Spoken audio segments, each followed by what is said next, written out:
Thank you for coming, everyone. It's really fun to see everyone out here and celebrate all the stuff that us interns did. Back into the camera now. Cool. So my project was working with Paul and Connor. We were looking at electrifying Steamboat's fleet vehicles, as well as gathering interest level of Steamboat's businesses on both electric vehicles and just sustainability as a whole. All right, so a little bit about me. I'm a Colorado Mountain College student. That's how I heard about the program was through Nathan and Tina. After the last probably 4 semesters of them selling me on it, I finally had time in my schedule to do this. So it was a lot of fun to do this because my interest related to sustainability is focused around tourism and outdoor education. The idea that if people come to Steamboat or come to Colorado and have that memory of skiing or rafting, whatever it is, if they also see sustainability happening, they're more likely to take it home to wherever they might come from to move it along. So the idea is to educate tourists when they're visiting the Yampa Valley. Now, how do I get the next one? Oh, too far. There we go. All right, so my staff mentors I was working with was Paul and Connor. Paul, our energy and transportation director, and Connor, our sustainability coordinator. So I was mentoring under Paul, and then Connor and I are really working together on a lot of the projects that we did throughout the term. And then the partners that we worked with was City of Steamboat Springs for their ride and drive events that we put on, as well as working with Lightning E-Motors in the Front Range to come up and let us use one of their shuttles for the event, which was really cool to see. A little bit about the electric vehicle background. Electric vehicles will become standard across the auto industry. It's just trending that way. They'll take fossil fuels to manufacture right now, but as we produce more of them, they'll eventually run on renewables. So that way then we won't have to be using fossil fuels for any of it. Eventually would be the goal.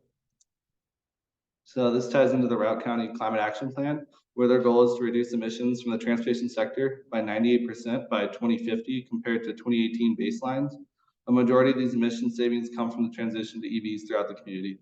And right now, I believe it was 26% of the greenhouse gas emissions in Routt County was the transportation sector. So that'll be a huge number if we can bring it down. So some of the benefits of electric vehicles is providing opportunities to growing the charging infrastructure in town. That's one of the main goals here, as well as chargers can be free or the owner can charge per kilowatt hour. So that's up to the business wants to put it in. They can also maybe not make much money, but at least get a little bit of their investment back.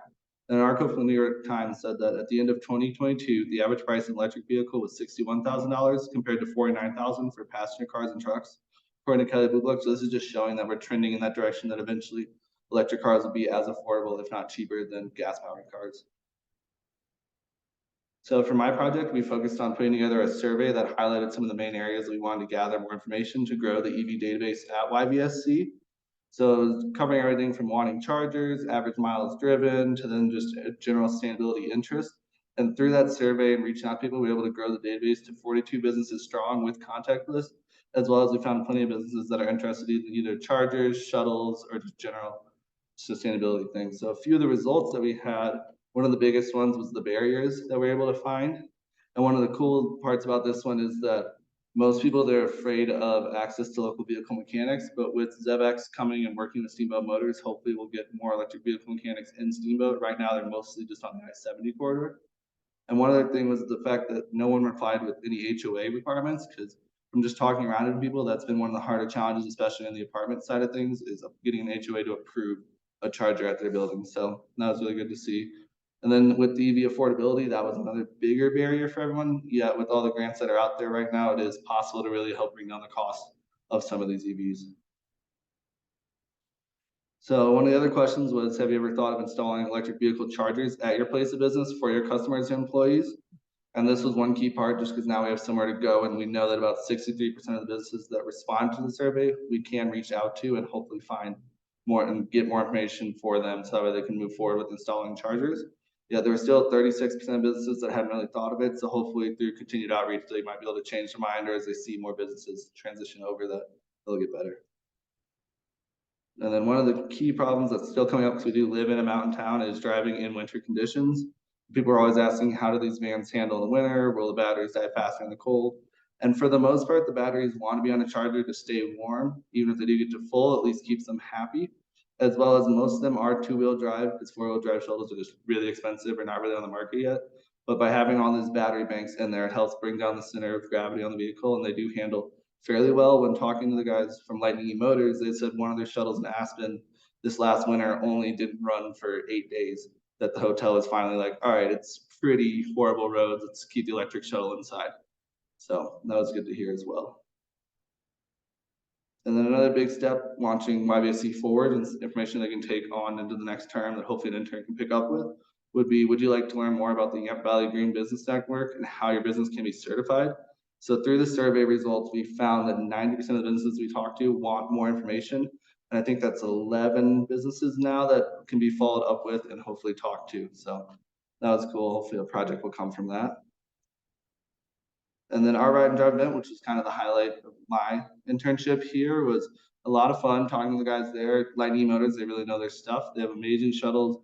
They run the events very smoothly. Themselves, the craftsmanship's crazy. I didn't realize they could they could do 88 lifts on their shuttles and add wheelchair, which was a huge turn on for Stars, because now they're on board for possibly 2 shuttles just after seeing that. Once they saw the 88 lift, they were ready to go with that. So we had about 30 to 40 people come, and like I said, Stars as well as the Mountain School were 2 groups that pretty much left like ready for the next step of how they can sign a check for one of these.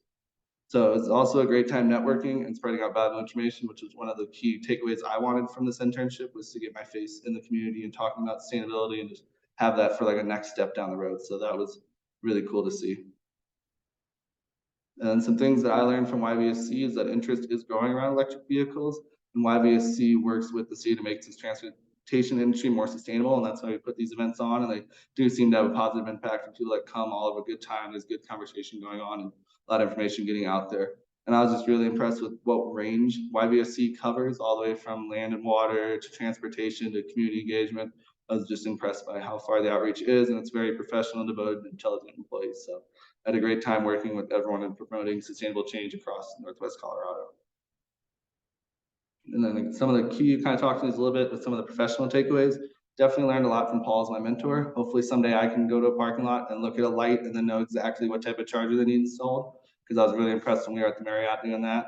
And I did, like I said, get my name and face out there, which was one of the key takeaways, as well as just getting better with Google Workspace, because I've never really worked in a 9 to 5 type of job besides school, but even school I can do at 11:59 and turn something in. So that was good to get practice with that sort of thing. So some of the fun experiences we had was the ski night was a blast with everyone. And then of course it's Paul, so we're able to get a free lunch out of the internship at Well with ZevX, which was, that was cool to go to. It was interesting to talk to someone like that in a professional setting. I'd never done that. So it was a good skill to meet, as well as meeting with the Marriott. Same sort of thing. That's us down on the bottom left there.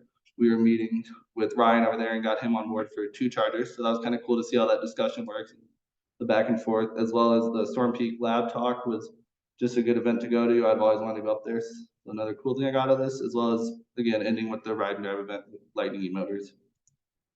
So personally, I made new and amazing friends who are all passionate about sustainability, opened my eyes to many new and exciting career paths with sustainability, as well as worked on my confidence with just reaching out and talking to people and trying to spread information. So all around, I think it was a great experience to have. And I'd just like to thank Michelle Stewart for being the executive director and making this organization happen, as well as Paul Boney and Connor for working so closely with me, Nicole for helping keep our internship so organized and learn a lot of great skills, as well as the fellow interns, and then both our partners with Lightning Motors and the city.